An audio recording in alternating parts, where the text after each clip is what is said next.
এত সহজ না আল্লাহর জন্য জীবন দেয়া। আগে আল্লাহর জন্য তো আপনি নামাজই পড়তে পারছেন না, আপনি আল্লাহর জন্য তাহাজ্জুদই উঠতে পারছেন না। তাহাজ্জুদই তো উঠতে পারছি না আমরা তাহাজ্জুদে উঠতে না পারি, রাজ্যে জেগে আছেন, রাতের একটা অংশ তো নামাজ পড়ছেন না। আল্লাহর জন্য তো আপনি দোয়া কালামগুলো মুখস্থ করলেন না, কুরআনটাও তেলাওয়াত করে এখনো শিখলেন না, 40টা হাদিস আপনি মুখস্থ বলতে পারছেন। এখন পর্যন্ত আল্লাহর জন্য আপনি হালাল খাওয়া শুরু করতে পারলেন না। আমি কাউকে উদ্দেশ্য করে কথা বলছি না, আমভাবে বলছি।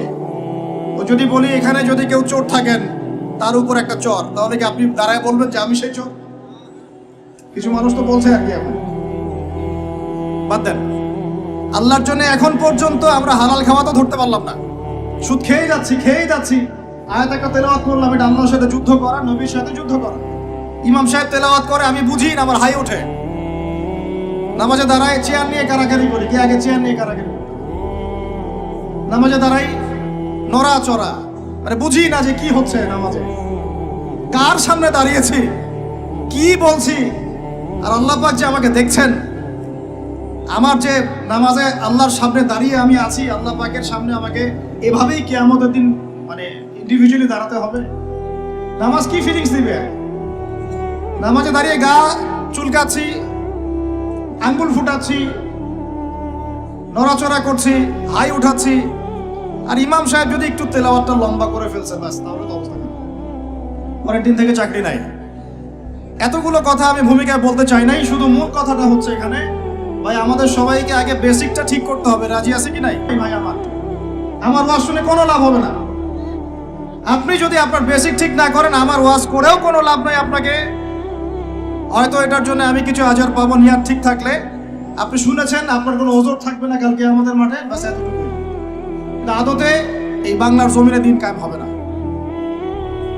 আর আমার মনে হয় না যে আমরা সবাই চাই যে আমরা দিনটা কায়েম করি। আমার মনে হয় না আমরা সবাই এটা চাই। গুটি কয়েক কিছু মানুষ চায়, বাকিরা মনে করে কি দরকার এত ঝামেলায় যাওয়ার, কি দরকার, ভালোই তো আছি, স্ত্রী সন্তান বাচ্চা নিয়ে আসি, চাকরি বাকরি করছি, ব্যবসা বাণিজ্য করছি, খাচ্ছি যাচ্ছি, এভাবেই কবরে যাব। কয়জন ফিকির করে যে আমি একটা তাফসির লিখে যাই, বা একটা বই লিখে যাই, বা আমি অ্যাটলিস্ট কিছু হকের কথা বলে যাই, বা আমি অ্যাটলিস্ট একটা অ্যাসোসিয়েশন ফর্ম করি, দিনের জন্য কিছু করি, বা আমি অ্যাটলিস্ট একটা মসজিদ মাদ্রাসা করে তুলি, বা আমি যুবকদেরকে শিক্ষিত করার জন্য বা দিনের পথে আনার জন্য একটু ফিকির করি, বা আমি আলেমদেরকে একসাথে করার একটা ফিকির করি। কয়জনের এই ফিকিরগুলো থাকে আসলে?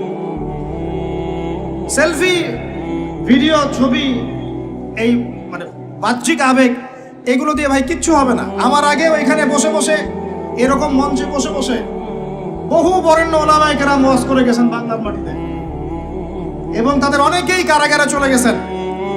বহু মানুষ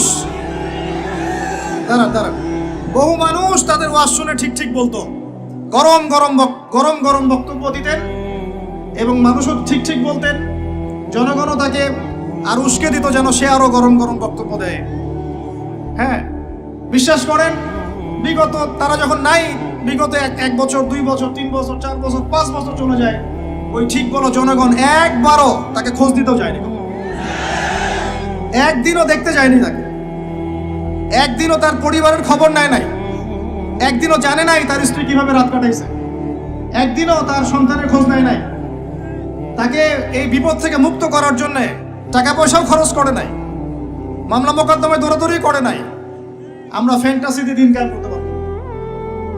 আমার কথা একটু তিক্ত, কিন্তু কথাগুলো বাস্তব। আজ না হোক কাল বুঝবেন ইনশাআল্লাহ। এখন 2023 সাল চলছে, 1444 হিজরি চলছে। 1444 মানে নবী সাল্লাল্লাহু আলাইহি ওয়াসাল্লাম 1444 বছর আগে দিন কায়েম করে চলে গেছেন পৃথিবীতে। 1444 বছর পর এসে আমরা এগুলো নিয়ে কথাবার্তা বলছি। আমরা জানি না আমাদের সামনে জাতিগতভাবে, বৈশ্বিকভাবে, আর এমনিতেই ইউনিভার্সাল কতটুকু সময় বাকি আছে, আমরা এটা জানিও না। হাদিসে অনেক আগেই বলা হয়েছে যে এই 2 আঙ্গুলের ডিস্টেন্স যতটুকু, তোমরা আমার 2 আঙ্গুল দেখো, এই 2 আঙ্গুলের ডিস্টেন্স যতটুকু, আমার আগমন আর কিয়ামতের দূরত্ব এতটুকু। নবীজি অনেক আগে বলেছেন যে আসর থেকে মাগরিব সময়টার উদাহরণ মিসাল হচ্ছে আসর থেকে মাগরিব। এইভাবে দিন কায়েম হয় না। আমরা যদি দিন সত্যিকার অর্থে কায়েম করতে চাই, আগে বেসিক ঠিক করতে হবে। আজকে রাতে দোয়া কবুল হবে ইনশাআল্লাহ। এখন যেহেতু আমরা একটা জামায়ার মধ্যে আছি, আল্লাহর ফেরেশতারা এটা ঘিরে রেখেছেন ইনশাআল্লাহ। আল্লাহ পাক অবশ্যই আমাদের কথা শুনছেন, দোয়া শুনছেন। সবাই আগে দোয়া করি, নিয়াত করি যে এই নামাজের কথাটা আপনার কানে চলে গেল, আজকের পর থেকে কোনোদিনও যেন নামাজ না ছুটে যায়। জোরে বলেন মুজাহিদদের মতো। আল্লাহ আমাদের দোয়া আপনি কবুল করুন। আমাদের কারো যেন কখনো এক ওয়াক্ত নামাজ আল্লাহ মিস না যায়, এবং নামাজে আমরা যা পড়বো তা যেন বুঝতে চেষ্টা করি। আল্লাহ পাক আমাদের সবাইকে কোরআন বিশুদ্ধ করে তেলাওয়াত করার তৌফিক দান করেন, এবং কোরআনের ভাষা আরবি শেখার তৌফিক দান করেন। আরবি না শিখে আমরা দাওয়াতি কাজে আসবো না, এবং আমরা সবসময় মুহাক্কিক ওলামায়ে কেরামের সাথে থাকবো। তাদের সাথে থেকে আমরা দিন শিখব, তাদের সহবতে থাকব, তাদের কাছে পরামর্শ করব, তাদের কাছে সিলেবাস করে নিয়ে পড়াশোনা করব, করে নিজের যোগ্যতাকে বাড়াবো ইনশাআল্লাহ। আল্লাহ পাক আমাদের দোয়া যেন কবুল করেন। আমরা সবাই হালাল খাবো আগে ইনশাআল্লাহ, কোনোভাবেই হারাম রিজিকে যাব না ইনশাআল্লাহ। আল্লাহর সাথে যুদ্ধ করব না, নবীর সাথে যুদ্ধ করব না, সুদভিত্তিক অর্থনীতির সাথে আমাদের যেন কোনো সম্পর্ক না থাকে। যদিও এটা এই বিশ্বে একদম অলমোস্ট ইম্পসিবল। আমি বলছি অলমোস্ট ইম্পসিবল। এই বিশ্বে সুদভিত্তিক অর্থনীতির অক্টোপাসের এই চক্রজাল থেকে বের হওয়া অলমোস্ট ইম্পসিবল, কিন্তু একেবারে অসম্ভব নয়। আল্লাহ পাক যদি তৌফিক দেন আর আমাদের নিয়ত যদি ঠিক থাকে, ইনশাআল্লাহ চেষ্টা করলে আল্লাহ পাক রাস্তা দেখাবেন ইনশাআল্লাহ।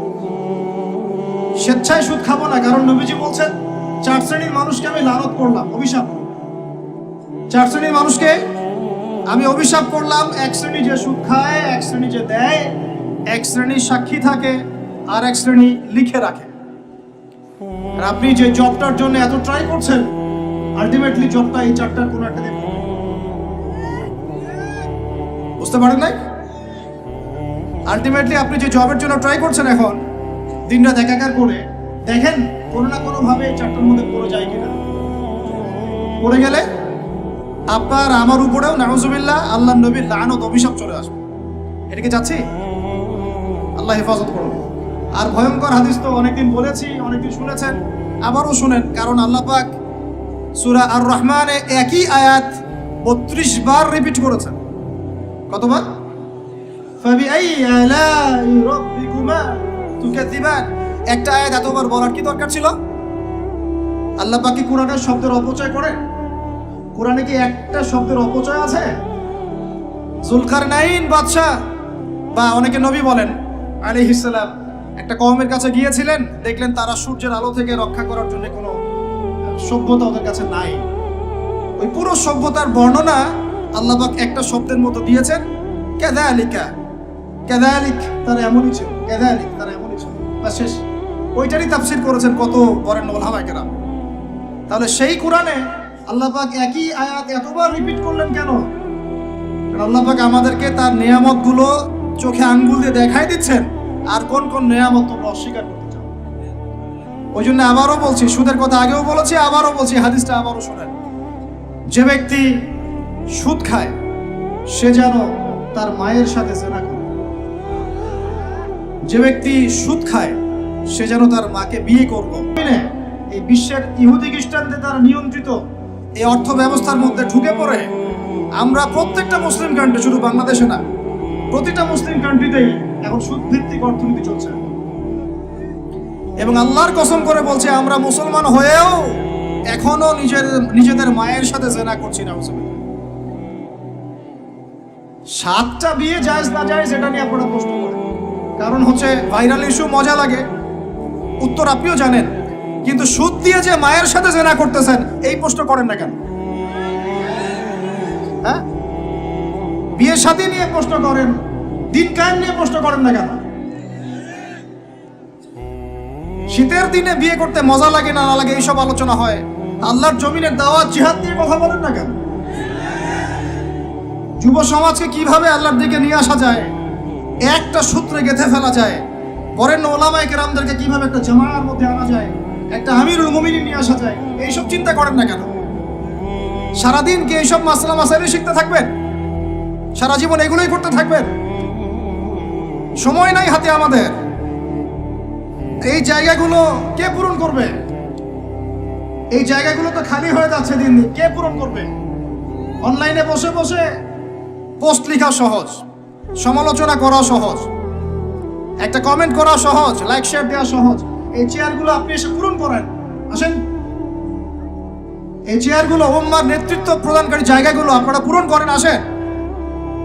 পড়াশোনা করেন, সাহসী হন, সবরের পরিচয় দেন, মুজাহাদা করেন, প্রশিক্ষিত হন, হয়ে আসেন, কথা বলেন, জামায়া গড়ে তোলেন, উম্মাকে নেতৃত্ব দেন, আসেন। এই জায়গাগুলো কাদের জন্য ছেড়ে দিচ্ছেন আপনারা? এই উম্মার দায়িত্ব আবু তো হাতনানের নয়, এই উম্মতের দায়িত্ব আব্দুল মালিক সাহেবের, এই উম্মতের দায়িত্ব এই মোস্তাকুর নবী হুজুর, ওসামা ভাই, আহমদুল্লাহ হুজুর, এই ইন্ডিভিজুয়াল মানুষদের নয়। একজন ব্যক্তির উপরে, কয়েকজন ব্যক্তির উপরে আপনি দায়িত্ব চাপাই দিতে পারবেন না। উম্মার প্রত্যেকটা ব্যক্তির দায়িত্ব আছে এই উম্মাকে বিজয়ী করার জন্য। আর আপনি চিন্তা করেন, আয়নার সামনে দাঁড়ান, আয়নার সামনে দাঁড়াই চিন্তা করেন না যে সারাটা জীবনে 30-32 বছর বয়স হয়ে গেল, 40-50 হয়ে গেল, এই উম্মাহ আপনার কাছ থেকে কি পেয়েছে এখন পর্যন্ত? এই উম্মাহ আপনার কাছে কি পেয়েছে? কয়টা বই পেয়েছে? কয়টা লেকচার পেয়েছে? কয়টা অ্যাসোসিয়েশন পেয়েছে? কয়টা ইকোনমিক প্রজেক্ট পেয়েছে? কয়টা জামায়া, কয়টা ইমারা, কয়টা দাওয়া, কয়টা মসজিদ, কয়টা মাদ্রাসা, কি পেয়েছে উম্মাহ আপনার কাছে? আমি আপনার কলবে আঘাত করতেই আসছি। আমার কথায় আপনি আঘাত পাবেন আমি জানি। এই আঘাতটা আপনাকে আল্লাহর পথে নিয়ে আসবে ইনশাআল্লাহ। এই আঘাতটা ইনশাআল্লাহ আমাদের এই তরুণ ভাইদেরকে আল্লাহর পথে নিয়ে আসবে ইনশাআল্লাহ। সাহসী মানুষদের মতো বলেন ইনশাআল্লাহ। এই আওয়াজগুলা ইনশাআল্লাহ আমাদেরকে আল্লাহর পথে নিয়ে আসবে ইনশাআল্লাহ। প্রত্যেক ঘরে ঘরে একজন করে হাফেজ তৈরি করেন, প্রত্যেক ঘরে ঘরে একজন দিনদার মেয়েকে বিয়ে করেন, প্রত্যেক ঘরে ঘরে যে বাচ্চাগুলো হবে এই বাচ্চাগুলোকে ইসলামী শিক্ষায় শিক্ষিত করেন, প্রত্যেক ঘরে ঘরে অন্তত একটা করে আলেম তৈরি করেন। একটা আইয়ুবী দেন আমাদেরকে, একটা খালিদ বিন ওয়ালিদ দেন, একজন আপনি আমাকে ওমর ইবনে খাত্তাব দেন, একজন মুসআব বিন উমাইর দেন, একজন খুবাইব দেন, একজন মুসআব বিন উমাইর দেন।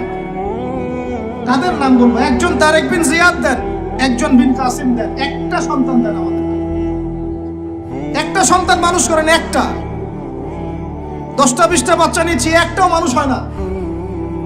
আলেম পরিবারের সন্তান মুদিখানার দোকানে ব্যবসা করে কেন খাবেন আপনি? আপনার এই উম্মতের উপর দায়িত্ব আছে। আমাদের দায়িত্ব খালি মধু বিক্রি করা, দাড়ি টুপি বিক্রি করা, আতর বিক্রি করা? ইসলামের দিকে আসার সাথে সাথেই কেন আপনার এই দিকে চলে যান? উম্মাকে কে নেতৃত্ব দিবে? আমরা দিব? আমাদের কোনো ক্ষমতা আছে? আমাদের কোনো জ্ঞান আছে? আমাদের কোনো সেই যোগ্যতা আছে? আমাদের দিকে আঙ্গুল তুলতে পারবেন আপনি? কারণ আল্লাহর কসম, আল্লাহর জমিনে সবচেয়ে গুনাহগার বান্দা আমরাই। যদি আমরা সত্যিকারের নেতৃত্ব প্রদান করার যোগ্যতা অর্জন করতে পারতাম, এতদিনে আমাদের হাতে দিন বিজয় হয়ে যেত। নাই সেটা আমার মধ্যে, নাই সেটা হয়তো আমাদের মধ্যে, পারছি না আমরা। আপনাকে দায়িত্ব নিতে হবে। একজন ভাই গার্মেন্টস ব্যবসায়ী, তিনি এত বড় একটা আয়োজন করতে পারেন, তার দায়িত্ব পালন করতে পারেন। আপনারও তো অর্থ সম্পদ আছে, একটা ইসলামিক ইউনিভার্সিটি করেন, একটা বড় একটা মার্কাজুল কোরআন, মার্কাজুল ইলম গড়ে তোলেন, ওলামায়ে কেরামদের একটা জামায়া গড়ে তোলেন। কিছু পারেন না, অথেন্টিক বইগুলোকে প্রচার করার ব্যবস্থা করেন, কিছু কিছু অথেন্টিক মিডিয়া প্রডিউস করেন। তোমরা জেনারেল লাইনে পড়াশোনা করে কয়জন বিজ্ঞানী হচ্ছে? একটা সফটওয়্যার আবিষ্কার করতে পারছি না আমরা ইসলামিক। হাতে গোনা যায় অ্যাপস, 3-4টা অ্যাপস ইসলামিক। প্রযুক্তি আমাদের নিজস্ব হাতে তৈরি করা না, আমাদের স্বতন্ত্র মিডিয়া নাই। এই মিডিয়াগুলোতে কিছু হয় না, এগুলো বরং কোনো কোনো ক্ষেত্রে ফিতনাও ছড়ায় বেশি। কারণ আমার কথা মন খারাপ করুন না, কারণ আমি চ্যালেঞ্জ করতেছি আপনাদেরকে, আপনি 1000 জনকে বসান যারা দিন নিয়ে কাজ করতে চাচ্ছেন, তাদের 10%-এর কোরআন তেলাওয়াত সহি না। কোরআন তেলাওয়াত সহি না করে আপনাকে এত বড় দায়িত্ব নিতে কে বললো? আপনি তো বুঝবেন না যে কোনটার সাথে কোনটা দিতে হবে। কি বলা দরকার, কি প্রচার করা দরকার, কি করা যাবে না। বাংলাদেশে আলেমে আলেমে দ্বন্দ্ব লাগানোর জন্য অনেক সময় মিডিয়া দায়ী হয়ে গেছে। কেন এরকম সামলাইন দিতে গেলেন? অমুককে ধুয়ে দিল তমুক।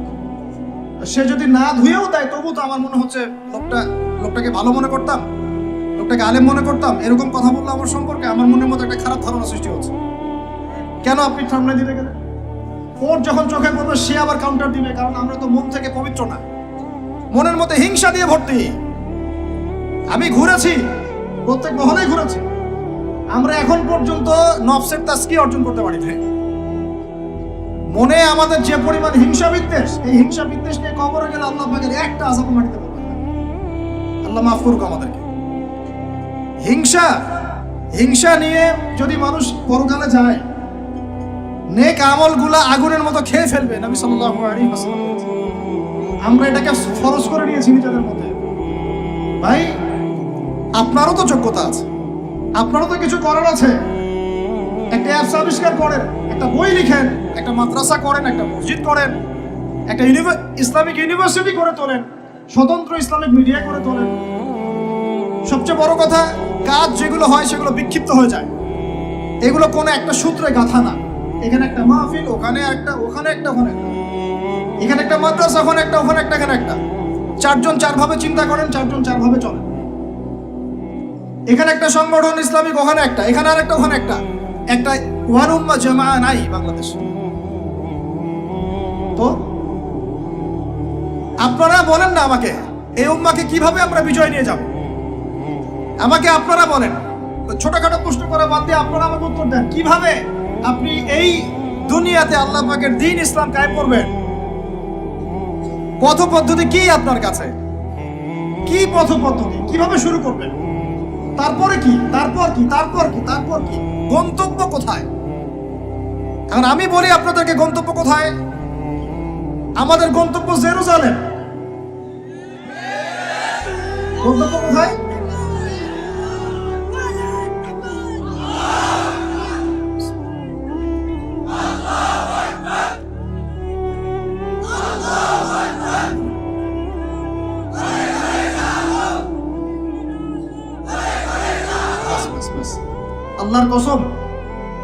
আল্লাহর কসম করে বলতেছি, আল্লাহ রাব্বুল আলামিনের কোনো পরোয়া নাই যদি বাংলাদেশে দিন কায়েম না হয়, যদি পাকিস্তানে না হয়, মালয়েশিয়াতে না হয়, এইখানে না হয়, ওইখানে না হয়, আল্লাহর কোনো পরোয়া নেই, কিছু যায় আসে না। কারণ আখিরুজ্জামান স্টাডি করলে আপনি পাবেন যে অবশ্যই অবশ্যই নবী ঈসা ইবনে মারইয়াম এই পৃথিবীতে আবার আসছেন ইনশাআল্লাহ। এবং তিনি আসার আগেই মুসলিমদের মধ্যে একজন ত্রাণকর্তা আসবেন। তার নাম মুহাম্মদ। তার নাম কি? মুহাম্মদ। বাবার নামও আব্দুল্লাহ, মায়ের নামও আমিনা। মিল থাকবে বংশের। উঁচু নাক, চওড়া কপাল, নবী সাল্লাল্লাহু আলাইহি ওয়াসাল্লামের চেহারার সাথে সাদৃশ্য থাকবে। মুসলমানদেরকে নেতৃত্ব দিবেন ইনশাআল্লাহ তাআলা। আমি বলছিলাম আল্লাহ পাকের কোনো পরোয়া নাই, কারণ এই হাদিসগুলো স্টাডি করলে আপনি দেখবেন জেরুজালেম মুসলমানদের হাতে আসতে যাচ্ছে ইনশাআল্লাহ। ওইখানে ঈসা আলাইহিস সালাম 40 বছর ইসলামী খেলাফত কায়েম করবেন ইনশাআল্লাহ। খিলাফত নাই, ইসলামের প্রতিষ্ঠার কথা আপনি ভুলে যান। খিলাফত ছাড়া ইসলামী প্রতিষ্ঠার কথা ভুলে যান। ঈসা আলাইহিস সালাম এসে ইহুদিদের সাথে কোনো সন্ধি করবেন না। ইউনাইটেড নেশনসে গিয়ে বলবেন না যে আমাকে একটা স্বাধীন ফিলিস্তিন রাষ্ট্র প্রতিষ্ঠার অনুমোদন দেন। তিনি এই কথা বলবেন না। তিনি বলবেন না যে আমাকে ডলার দেন। IMF এ গিয়ে বলবেন না আমাকে ঋণ দেন। বরং তিনি এই পুরো বৈশ্বিক কুফরি তাগুতি শক্তির গোড়ায় গিয়ে আঘাত করবেন ইনশাআল্লাহ। যতদিন পর্যন্ত এই পুরো বিশ্বে ইহুদি খ্রিস্টানদের যে অ্যালায়েন্স, জায়নিস্ট মুভমেন্ট, এর পতন না হচ্ছে, ততদিন পর্যন্ত মুসলমানরা স্বাধীন হতে পারে নাই। আমরা এখন পর্যন্ত স্বাধীন হতে পারি নাই, এটাই সত্য কথা। কখন স্বাধীন হবেন আপনি? কখন এই উম্মাহ স্বাধীন হবে? যখন আপনার আমার কথায় পশ্চিমারা উঠবে বসবে তখন। যখন আপনার আমার কথায় এই ইহুদিরা উঠবে আর বসবে তখন। যখন আপনার আমার কথায় এই পুরো কুফরি তাগুতি শক্তিটা উঠবে বসবে তখন বুঝবেন উম্মাহ স্বাধীন হয়েছে। স্বাধীনতা শুনছেন? বেলাল ইবনে রাবাহ স্বাধীন, যখন তাকে পিটানো হচ্ছে সেখান দিয়ে বেঁধে শেষে টানা হচ্ছে, বেলাল ইবনে রাবাহ সেদিন স্বাধীন ছিলেন, কারণ তিনি আল্লাহ ছাড়া কারো দাসত্ব করেন না। আবু জাহেলের নির্মম নির্যাতন, উমাইয়া বিন খালাফের নির্মম নির্যাতন বেলাল ইবনে রাবাহকে পরাধীন করতে পারে না। বেলাল স্বাধীন আঘাতের মধ্যে। সুমাইয়া স্বাধীন। সুমাইয়ার নাম শুনেছেন? আমাদের বোনটা তার নামই জানে। ওরা জানে কি প্রোডাক্ট আসলো বাজারে, কোন পার্লারে গেলে কি পাওয়া যায়, কোথায় গেলে কি হয়, কোন মার্কেটে গেলে কি পাবো। মার্কেট ভর্তি মহিলা দিয়ে, ভর্তি মহিলা দিয়ে, গার্মেন্টসও তো ভর্তি মহিলা দিয়ে। পর্দা কতটুকু মেনটেন হয় সেটাও ভাবতে হবে। জব করতে দোষ নাই, জব করতে দোষ আছে, পর্দা কতটুকু ভাবতে হবে না? আমরা যে বস্তুবাদী এটা আমাদের রাস্তাগুলোই প্রমাণ করছে। আমরা আমাদের বাড়ি ঘরগুলো চকচকা করছি আর সরকারের রাস্তাগুলো ভেঙে ফেলতেছে। এখন ওই রাস্তাগুলো তৈরি করে দেওয়ার দায়িত্ব আমাদের, দায়িত্ব আমাদের না? অবশ্যই আমাদের। কেন আমরা তো খেয়ানত করলাম, সরকারি মাল দড়িয়ামে ডাল, এরকম চিন্তা করলাম। ওইদিকে যেতে যাচ্ছি না। বোনরা শোনেন, ভাইরাও শোনেন, সুমাইয়া স্বাধীন। কখন স্বাধীন? যখন আবু জেহেল তাকে বলছে যে তুই এই জন্যই ইসলাম কবুল করেছিস যে মুহাম্মাদের সৌন্দর্য দেখে তুই তার প্রেমে পড়েছিস। নাউজুবিল্লাহ সাল্লাল্লাহু আলাইহি ওয়াসাল্লাম কি বলেছে বলেন? তুই মুহাম্মাদের সৌন্দর্য দেখেই মনে হয় তার প্রেমে পড়েছিস। নাউজুবিল্লাহ, আস্তাগফিরুল্লাহ। সুমাইয়া রাদিয়াল্লাহু আনহা তখন বাধা, হাত পা বের করার কোনো অপশন নাই, বাধা আছে। এক জটলা থুতু মুখে একত্রিত করে আবু জেহেলের মুখের উপর থু করে থুতু দিয়ে দিয়েছে। আর আপনারা তো জানেন যে একটা থুতুতে অনেক কিছু হয় না? একটা থুতুতে অনেক কিছু হয়। এক থুতুতে ইমানদার মুনাফিক আলাদা হয়ে যায়। এক থুতুতেই ইমানদার মুনাফিক আলাদা হয়ে যায়। সুমাইয়াও থুতু দিয়েছিল আবু জেহেলের মুখে। এবার আবু জেহেল কি করেছে শুনেন। আবু জেহেল তার কাছে একটা বর্ষা ছিল, বর্ষা চেনা যায়, বর্ষা সামনে অংশ চোখা। এটা দিয়ে সুমাইয়া রাদিয়াল্লাহু আনহার লজ্জাস্থানে আঘাত করে তাকে শহীদ করে দিয়েছে। ব্যথা অনুভব করলেন না? আমি জানি করেন নাই, কারণ সুমাইয়া আপনার কেউ না। সুমাইয়া আপনার কেউ না। সুমাইয়া আমার বোন না, সুমাইয়া আমার স্ত্রী না, সুমাইয়া আমার মা না, সুমাইয়া আমার খালা, ফুফু, চাচি, মেয়ে কেউ না। এই কারণে আমাদের আঘাত লাগে নাই। যদি আমাদের এই দেহটা যে অবশ, আমাদের উম্মার যে দেহটা যে অবশ, এটা তো বোঝা যায় চলমান বিশ্ব রাজনীতি দেখলেই। বিশ্বের যে কোনো জায়গায় মুসলিমরা আঘাত পাচ্ছে, মার খাচ্ছে, নির্যাতিত হচ্ছে। দোয়াও তো মুখ দিয়ে বেরো হয় না। তাদের স্মরণে একদিন কেউ রোজা রেখে একটু দোয়াও করে না, নামাজে একটু দোয়াও করে না, দুইটা কথাও বলে না, কোনো মানববন্ধনও নাই, কোনো প্রতিবাদও নাই, কিছুই নাই। মানে পুরো দেহটাই প্যারালাইজড, শেষ, অবশ অনুভূতি। আর প্রত্যেকটা বর্ডার এক একটা অনিকেট প্রান্তর, যেখানে অনুভূতিগুলোর ব্যবচ্ছেদ করা হয়েছে, ফিলিংসগুলোকে ব্যবচ্ছেদ করে ফেলে দেওয়া হয়েছে। ফিলিংস নাই। সুমাইয়ার কথা শুনে আমাদের লাগলো না, কারণ সুমাইয়া আমার মেয়ে না, আমার মেয়ে আয়েশা তো আর না, আমার মেয়ে মারিয়াম তো আর না, আমার ছেলে ওমর উসমান তো আর না। সুমাইয়া তখন স্বাধীন, যখন তাকে বর্ষায় শহীদ করা হলো, সে স্বাধীন, জান্নাতে চলে গেল। জুলাইবিস একজন সাহাবী ছিলেন, ছোটখাটো মানুষ, ইসলাম কবুল করে আসছেন। খায়বার যুদ্ধের দিন নবী সাল্লাল্লাহু আলাইহি ওয়াসাল্লাম তার হাতে তাকে তলোয়ার দিয়েছেন এবং তাকে যুদ্ধে মানে অগ্রগামী যে সৈনিকরা থাকে প্রথম কাতারের দিকে, সেখানে থাকার মানে চান্স দিয়েছেন। তাকে মানুষ বিয়ে করতে চাইতো না, কারণ তার চেহারা সুরত খুব একটা ভালো লাগে না, বংশ নিচু, মানুষের একটা থাকে না প্রেস্টিজ ইস্যু। তার মনে কষ্ট। নবী সাল্লাল্লাহু আলাইহি ওয়াসাল্লাম একদিন প্রস্তাব পাঠালেন তাকে চিঠি দিয়ে, যে তুমি এই চিঠিটা নিয়ে অমুক গোত্রে যাও, গিয়ে বলো যে আমি বলেছি তোমাকে যেন মেয়ে দেয়। তখন তারপরেও মেয়ে দিতে যাচ্ছে না, কিন্তু সেই মেয়ে শুনেছে যে আল্লাহর নবী সুপারিশ করেছে, আমার যৌবনের উপর ধিক্কার, যদি আমি এই সুপারিশ না রাখি। তিনি বললেন জুলাইবিস যেমনই হোক চেহারা, আমি তাকে বিয়ে করতে রাজি আছি। তিনি বিয়ে করলেন, সংসার হলো, শুরু হলো।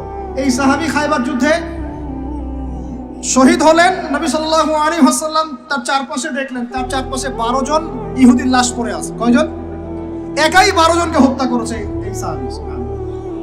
আল্লাহর নবী তাকে নিজের হাতে কোলে নিয়েছেন। কোলে মানে তার দেহটা এরকম ছিল আর কি, খুব লম্বা চওড়া না, নিজের হাতে কোলে নেওয়ার মতো নিয়ে নিজ হাতে তিনি তাকে দাফন করলেন আর বললেন যে আমার এই সাহাবীর জন্য হুরে নেইনরা তাদের দরজা খুলে দিয়েছে। এখন তিনি তখন স্বাধীন। ওমর ইবনুল খাত্তাব তখন স্বাধীন। কখন স্বাধীন? ওমর রাদিয়াল্লাহু আনহু যে কোরআন খুলে সূরা তাহা পড়ছেন, তাহা পড়তে পড়তে তার ভিতরে ফিলিংস চলে আসলো যে না, এটা আল্লাহর পক্ষ থেকে আসছে। তিনি বলছেন খুজুনি ইলা রাসূলিল্লাহি ওয়া আসহাবি, আমাকে আল্লাহর রাসূলের কাছে নিয়ে চলো, তার সাহাবীদের কাছে নিয়ে চলো। তাকে নিয়ে যাওয়া হলো। ভিতরে হামজা ছিলেন রাদিয়াল্লাহু আনহু, তাকে টেনে নিয়ে আসলেন ভিতরে। বলছেন তরোয়াল নিয়ে আসছো কি জন্য? হ্যাঁ, আলা তানতাহি হাত্তা ইয়াজআল আল্লাহু বিকা কারিয়া, ততক্ষণ পর্যন্ত কি তুমি ক্ষান্ত হবে না যতক্ষণ আল্লাহর গজব না আসছে তোমার উপরে? ওমর ইবনে খাত্তাব বলছেন ইয়া রাসূলুল্লাহ, হে আল্লাহর রাসূল, জিতুকা উমিনু বিল্লাহি ওয়া রাসূলিহি, আমি আপনার কাছে এসেছি আল্লাহ এবং আপনার প্রতি ঈমানদার হয়ে এসেছি। ওয়া বিমা জিতা বিহি মিন ইনদিল্লাহ, এবং আপনি আল্লাহর পক্ষ থেকে যা নিয়ে এসেছেন এই কোরআনের প্রতি ঈমানদার হয়েই আমি আপনার কাছে এসেছি। আশহাদু আল লা ইলাহা ইল্লাল্লাহ ওয়া আশহাদু আন্না মুহাম্মাদান আবদুহু ওয়া রাসূলুহু, কালিমা পড়লেন, মুসলিম হলেন, স্বাধীন হলেন। আগে পরাধীন ছিলেন। বুঝতে পারছেন না কথা? এরপরে তিনি সবার দরজায় গিয়ে নক করলেন। আবু জেহেলের বাসায় নক করে বলছেন হাল আলিমতা আন্নী কদ আসলামত, তুমি কি জানলা যে আমি ইসলাম কবুল করেছি? আবু জেহেল, তুমি কি জানলা, শুনলা যে আমি ইসলাম কবুল করেছি? আর একজনের বাসায় যান, উমাইয়া বিন খালাফ, হাল আলিমতা আন্নী কদ আসলামত, তুমি কি জানলা আমি ইসলাম কবুল করেছি? ওয়াত্তাবা'তু মুহাম্মদ সাল্লাল্লাহু আলাইহি ওয়াসাল্লাম, আমি আল্লাহর রাসূলের ইত্তেবা করেছি। এরপর কুরাইশদের এই কাবার সামনে গিয়ে বলছেন ইয়া মা'শারাল কুরাইশ, হে কুরাইশ তোমরা শোনো, ই'লামু আন্নী কদ আসলামত, তোমরা জেনে রাখো যে আমি ইসলাম কবুল করেছি। ওয়া শাহিদতু আল্লা ইলাহা ইল্লাল্লাহ ওয়া আন্না মুহাম্মাদান আবদুহু ওয়া রাসূলুহু, 40 বছর ওই তাখত থেকে, ওই সিংহাসন থেকে পুরো বিশ্বটাকে শাসন করবে ইনশাআল্লাহ। আপনারা আঞ্চলিক রাজনীতি নিয়ে পড়ে আছেন, থাকেন, আমি বিশ্ব রাজনীতি নিয়ে কথা বলছি। আঞ্চলিক পলিটিক্স নিয়ে আমার কোনো আগ্রহ নাই, কারণ আমি জানি এই পুরো সাবকন্টিনেন্ট শাসন করবে ঈসা আলাইহিস সালাম।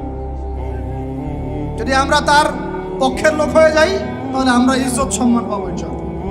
আর যদি আমরা তার বিপক্ষে চলে যাই দেখবেন জিল্লতি আর জিল্লতি নেমে আসবে। আল্লাহ মাফ করুন। এখন শুনেন, ইবনুল খাত্তাব স্বাধীন এইখানে, হামজা রাদিয়াল্লাহু আনহু স্বীকার করে আসছেন। যুবক ভাই আপনি শুনেন, এই যে ওমরের কথা বললাম, এরকম একটা ছেলে আমাকে দিতে পারবেন ঘর থেকে, প্রত্যেকটা ঘর থেকে পারবেন? সাহস আছে খালি বলবে যে আমি রাত দিন যেমন আল্লাহ আলাদা করে দেন আমি সত্য মিথ্যা আলাদা করে দেবো। পারবে? তোমরা টিকটক চালাচ্ছ, পাবজি খেলতেছো, ফ্রি ফায়ার খেলতেছো, মেয়ে নিয়ে পড়ে আসো, তোমরা কিভাবে উম্মাহকে নেতৃত্ব দিবা? নামাজ পড়তেছো না, সাপ্তাহিক সওয়াব তো রাখো না মনে হয়, আল্লাহ ভালো জানেন। দান সাদাকা কতটুকু করো আল্লাহ ভালো জানেন। কুরআন তেলাওয়াত করতে শিখতেছো না, কোনো আলেমের সোহবতে যাও না, বলতেছি ফিতনা। কারণ এর কন্ট্রোলও কুফর শক্তির হাতে, এর কন্ট্রোলও তাগুতি শক্তির হাতে। আপনি এটা নিয়ন্ত্রণ করেন না, এই প্রযুক্তি আপনি তৈরি করেন নাই। আমরা আলাদা করে কোনো মুসলিম কমিউনিটি সোসাইটিও বিল্ড আপ করতে পারিনি অনলাইনে, পেরেছি? আমাদের কোনো স্বতন্ত্র সামাজিক যোগাযোগ মাধ্যম আছে? বলেন। ওমর ইবনে খাত্তাবের মতো একজন স্বাধীন মানুষ দেন। হামজা রাদিয়াল্লাহু আনহু স্বাধীন কখন? আবু জেহেল আল্লাহর নবীকে একটা আঘাত করেছে, বলেন নাউজুবিল্লাহ সাল্লাল্লাহু আলাইহি ওয়াসাল্লাম। আপনারা তো জানেন তার পিঠের মধ্যে উঠে নাড়ি ভুঁড়ি দেওয়া হয়েছে, চাপানো হয়েছে। তো এই দৃশ্য একজন দাসী দেখেছে, হামজা রাদিয়াল্লাহু আনহু স্বীকার করে আসছেন, তাকে বলছে তোমার ভাতিজাকে এইরকম আঘাত করেছে আবু জেহেল। আবু জেহেলের নাম কিন্তু আবু জেহেল না, আবু জেহেলের নাম আবুল হাকাম। সেও কিন্তু আল্লাহকে বিশ্বাস করতো। আপনারা মনে করবেন না যে সে একদম ইহুদি ছিল বা খ্রিস্টান ছিল, এমন না। সে আল্লাহকে বিশ্বাস করতো কিন্তু আল্লাহ পাকের বিধান মানত না। এখন হামজা রাদিয়াল্লাহু আনহু বলছেন ওয়া ফাআলা যালিক, সে কি সত্যিই কাজ করেছে? হ্যাঁ সত্যিই কাজ করেছে। আচ্ছা চলো দেখাও আবু জেহেল কোথায় আছে। তিনি ঘোড়া ছুটায় গেলেন কাবা ঘরের সামনে, গিয়ে বললেন যে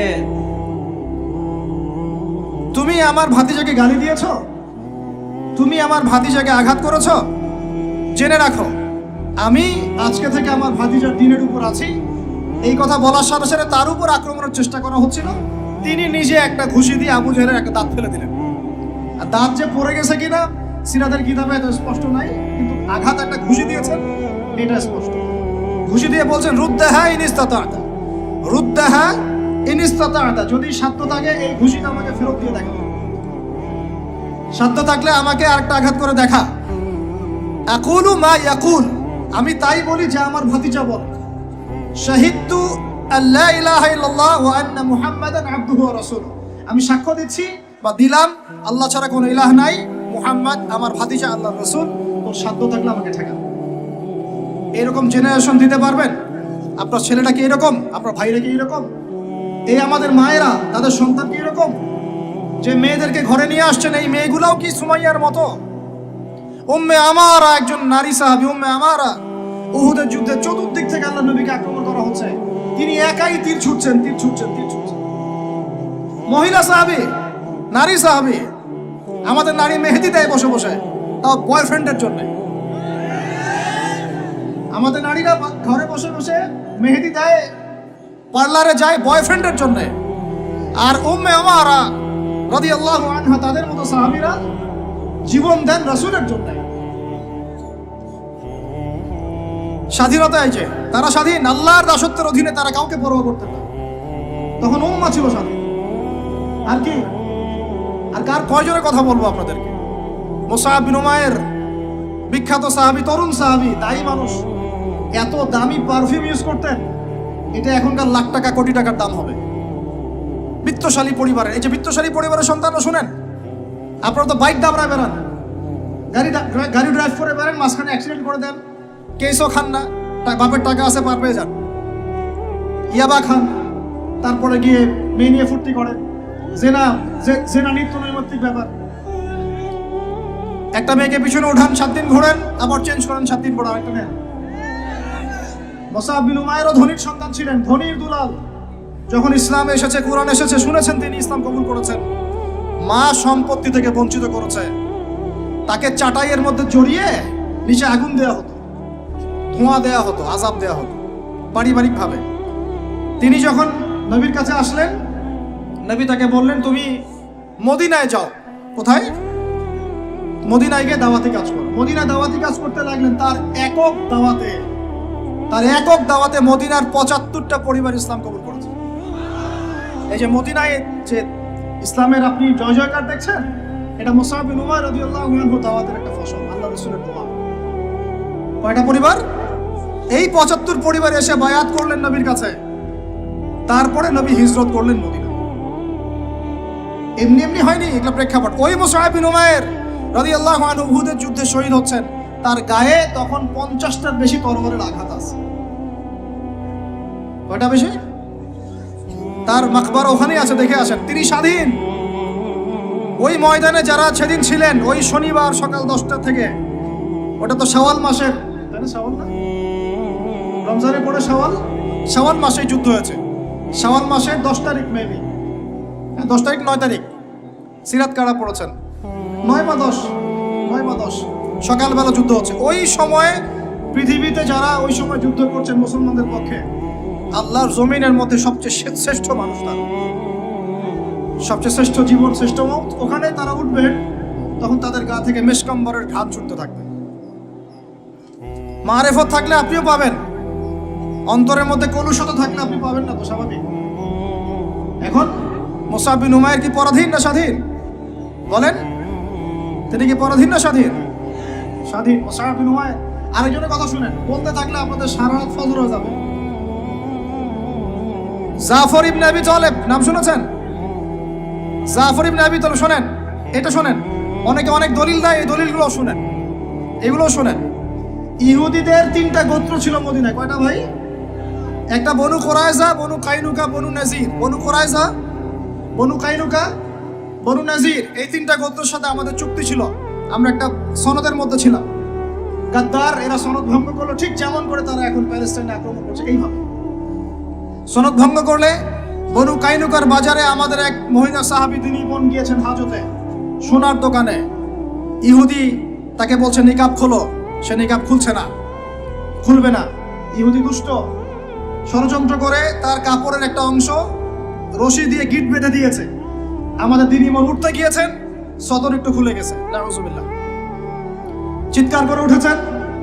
পাশে ছিলেন এক আমাদের আনসারী সাহাবী, আওয়াজ শুনেছেন। সেই আওয়াজ শুনে এক মুহূর্ত দেরি করেন নাই, মদিনায় ফিরে এসে নবীর কাছে পারমিশনও চান নাই। বুঝেন, দলিল বুঝেন। তিনি এক মুহূর্ত দেরিও করেন নাই, মদিনায় ফিরে গিয়ে নবীর কাছে পারমিশনও নেন নাই। তার কাছে একটা খোলা তরোয়াল ছিল, বের করেছেন, ইহুদির গর্দানে একটা কোপ দিয়ে গর্দান নামাই দিয়েছেন। সাহসীদের মতো বলেন আল্লাহু আকবার। বাস বাস বাস বাস বাস, আমি টপিক হারাই ফেলব। বাস বাস ভাই, বসেন বসেন বসেন বসেন, আমি টপিক হারাই ফেলব। আমি দলিল দিচ্ছি আপনাকে, এই সাহাবী নবীকে গিয়ে জিজ্ঞাসা করেন না, করেছেন? পরামর্শ নিয়েছেন? তার সামনে তার বোনকে এইভাবে টিস করা হয়েছে, এক মুহূর্তে দেরি করেন নাই, গর্দান নামাই দিয়েছেন।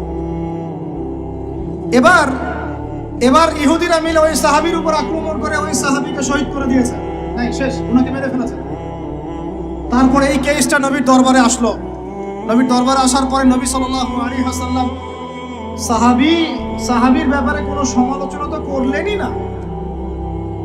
সাহাবী, তুমি ভুল করেছো, আমাকে জিজ্ঞেস করো নাই, আমার পরামর্শ কেন নাও না, এগুলো তো বললেনই না। বরং তার অন্যান্য সাহাবীদেরকে বললেন, সবাই যুদ্ধের বর্ম পরে বের হও, বনু কাইনুকাকে আক্রমণ করতে হবে। এখন আপনি দেখছেন 3 মাসে 19,600 জন, 3 মাসে, সরি 3 মাস কিসের, 1.5 মাসে 19,600 জন। আর এখানে একজন মুসলিম ভাই, একজন মুসলিম বোনের ইজ্জতের বিনিময়ে নবী সাল্লাল্লাহু আলাইহি ওয়াসাল্লাম পুরা বনু কাইনুকাকে একদম সমূলে উৎপাটিত করে মদিনা থেকে বিতাড়িত করলেন। ওই উম্মার সাথে এই উম্মার কোনো সম্পর্ক আছে? ওই আরবের সাথে এই আরবদের কোনো সম্পর্ক আছে? ওই স্বাধীনতার সাথে এখনকার এই পরাধীনতার কোনো সম্পর্ক আছে? এরপরে আপনারা ফ্যান্টাসি নিয়ে পড়ে আছে। আল্লামা রুমি বলতেন, উনি একজন বড় সফি মানুষ ছিলেন, উনি বলতেন যে আমি যা বুঝি আর আমি যা জানি বুঝতে পারি, তোমাদেরকে বলে কি লাভ, তোমরা তো বুঝবা না। কে বলতেন? বড় বড় যারা আল্লাহর ওলি, তাদের কথাটা একটু এই টাইপের হয়, মনে হয় একটু অস্বাভাবিক, কিন্তু এর ভিতরে অনেক গভীরতা থাকে। আমি নিজেও এই কথা বলতেছি, আমরা যা বুঝি, যা বুঝতেছি, যা দেখতেছি, তা আপনাদেরকে বলে বুঝাতে পারবো না, বলেই বা কি লাভ, আপনি হয়তো বুঝবেন না। এই একটা ঘটনা দলিল পেলেন। আরেকটা শোনেন, আরেকটা কওম হলো বনু নাজির।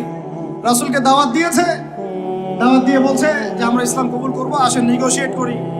নবীজি বসেছেন, নবী সাল্লাল্লাহু আলাইহি ওয়াসাল্লাম গিয়েছেন দাওয়াত দিতে বনু নাজিরের সিঁড়ির মধ্যে, এটাকে বলে দেয়ালে হেলান দিয়ে আছেন। উপর থেকে এরা চাকি আছে না, চাকি যেটা দিয়ে আমরা ধান ভাঙে, আগেকার মারা বোনেরা বড় বড় যে লোহার আর পাথরের, এইগুলো উপর থেকে ফেলে তাকে হত্যা করার চেষ্টা করেছিল বনু নাজির। কোন গোত্র? ইহুদিদের বনু নাজির। আল্লাহর নবী জিবরাইল আলাইহিস সালামের মাধ্যমে জানতে পারলেন, সেখান থেকে উঠলেন, উঠে বললেন যে ঠিক আছে, বনু নাজিরকে আমরা অবরোধ করব। 1.5-2 মাস অবরোধ করে রাখা হলো, সূরা হাসরে পড়ে দেখেন। এরপরে এরা নিজেদের ঘরবাড়িগুলো কাঁধে করে নিয়ে মদিনা থেকে বিতাড়িত হলো বনু নাজির। দলিল নাম্বার 2। 3 বনু কুরাইজা, বাকি আছে শুধু একটা ঘর, বনু কুরাইজা। বনু কুরাইজাকে বলা হয়েছে আমাদের সাথে থাকবে, অন্যদের সাথে যাইতে পারবে না। Okay fine. খন্দকের যুদ্ধে 10,000 সেনাবাহিনী নিয়ে আবু সুফিয়ান আক্রমণ করেছে মদিনা, অবরোধ করে রেখেছে। এই সুযোগে বনু কুরাইজা কুরাইশদের সাথে মিলে আমাদের সাথে গাদ্দারি করে। আল্লাহর নবী যুদ্ধ শেষ করে বনু কুরাইজায় গিয়ে কেউ আসরের নামাজ পড়বে না, ওদের সাথে গিয়ে মীমাংসা করতে হবে। তারপর ওখানে গিয়ে ওদেরকে অবরোধ করা হলো। সাদ বিন মুআজ রাদিয়াল্লাহু আনহুর হাতে এই বনু কুরাইজার একজন বালেক যারা ছিল, এদের সবার গর্দান নামানো হয়েছে। এটা বনু কুরাইজা, বনু কাইনুকা, বনু নাজির, 3টা বড় বড় গোত্রের সাথে আমাদের যুদ্ধ হয়েছে নবী জীবিত থাকাকালীন। কি কি ইস্যু নিয়ে দেখেছেন। আর এখন আপনি দেখছেন বিগত 100 বছর, 1914 থেকে 2023 পর্যন্ত মার তারা দিতেই আছে, মুসলমান খাইতেই আছে। 4বার বড় বড় যুদ্ধ হয়েছে। যুদ্ধ এই 4টাতে মুসলমানদের মোটামুটি পরাজয়। এখন মোটামুটি 78 থেকে 80 ভাগ জায়গা ওদের। এখন কি নতুন করে এই জিহাদটা ওখানে ফরজ হয়েছে, না আগে থেকেই ছিল? ওদেরকে বের করে দেওয়ার পর, 3টা গোত্রকে বের করে দেওয়ার পর খায়বারে তারা কিছু বাকি ছিল। আলী রাদিয়াল্লাহু আনহু হাতে পতাকা দিয়ে বললেন, খায়বারে যাও, আক্রমণ করো, এই নাইম দুর্গ তুমি জয় করবে ইনশাআল্লাহ। খায়বারের মারহাব ছিল একজন বীর, ইহুদি বীর, একাই 10 জনের সাথে লড়তে পারে। আলী ইবনে আবি তালেবের তরবারের আঘাতে ওর মাথার উপর থেকে তরবাল গিয়ে এইভাবে বসে গেছে মাটিতে, মানে দেহটা এইভাবে দ্বিখণ্ডিত হয়ে গেছে। ওদেরকে তারপরে বের করে দেওয়া হয়েছে।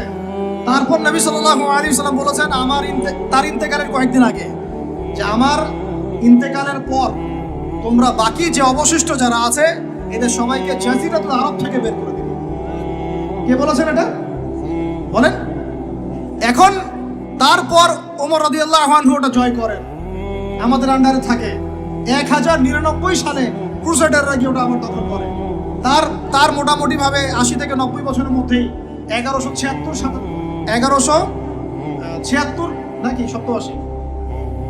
87, 1176 থেকে আইয়ুবী রাহিমাহুল্লাহ গিয়ে সেটা আবার জয় করেন।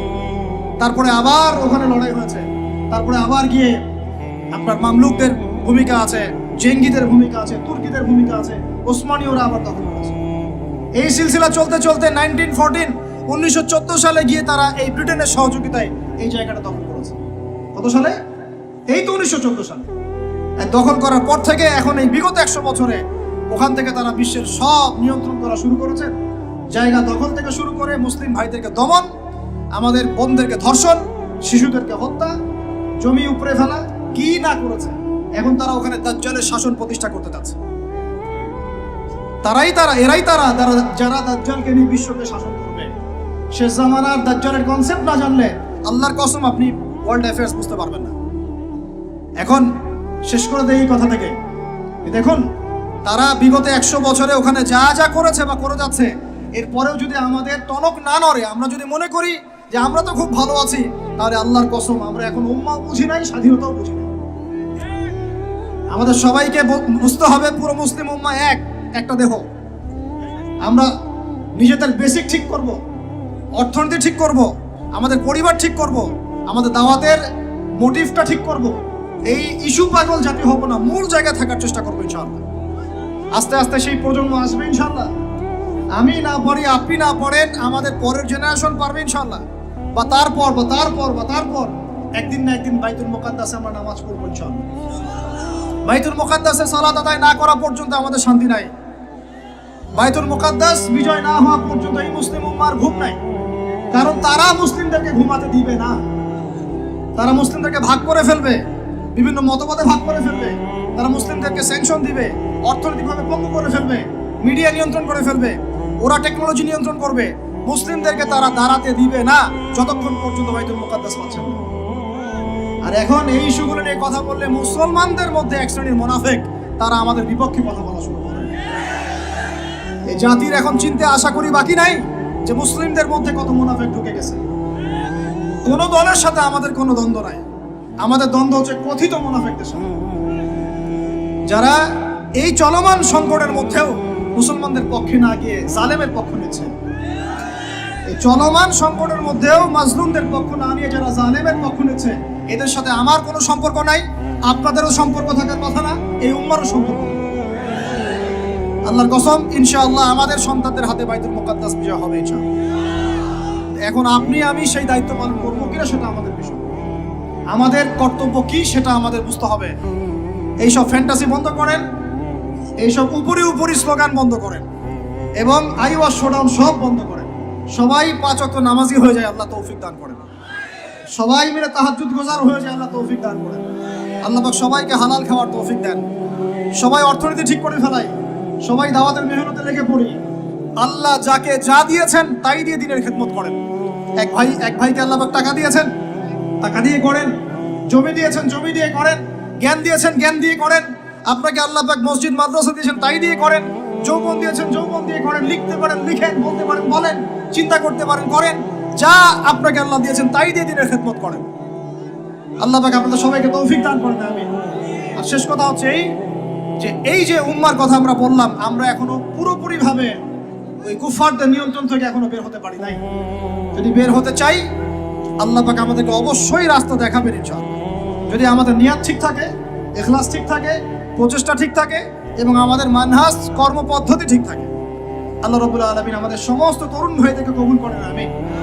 আর এই সবগুলো কথা আপনি বুঝবেন জুমার দিন সূরা কাহাফ তেলাওয়াত করলে ইনশাআল্লাহ।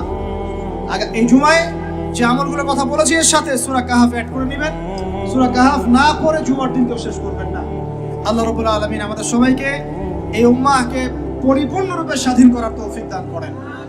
আমাদের সবাইকে আল্লাহ রাব্বুল আলামিন দ্বীনের জন্য কবুল ও মঞ্জুর করেন। সবাইকে আল্লাহ পাক শক্তি সামর্থ্য দান করেন, ঈমান দান করেন, তাকওয়া দান করেন।